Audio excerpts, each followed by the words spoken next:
I like unions. My wife's a teacher, so she's in one.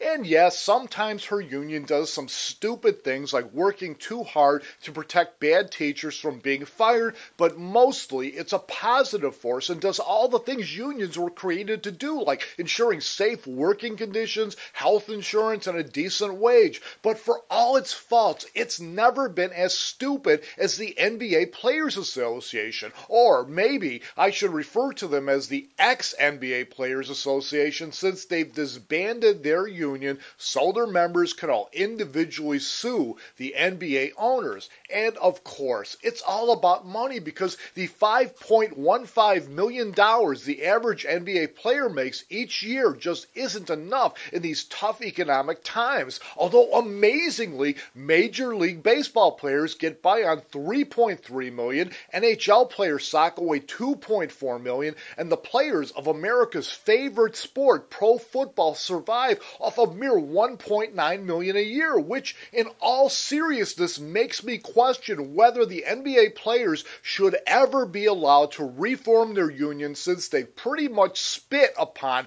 everything unions have ever stood for in this country. It's not safe working conditions, health insurance, pensions, or a living wage that they're fighting for. Historically, people have bled and died to gain rights to those things and continue to struggle for them in states like Wisconsin, where conservative politicians have sought to blame unions for our nation's economic woes. And with the Occupy Wall Street movement fighting for its very life today, with average Americans standing out in the cold night and day, struggling to restore some economic justice to our country, do the NBA players have any idea how reprehensible it is for them to be engaged in this fight with the NBA owners? I mean, sure, the owners are rich, but so are you players. You guys are all in the 1% and are fighting over how to divvy up wealth, which most Americans can only dream about. So come on, be serious. You NBA players are no more a union than the guys on Wall Street who ruined our economy were.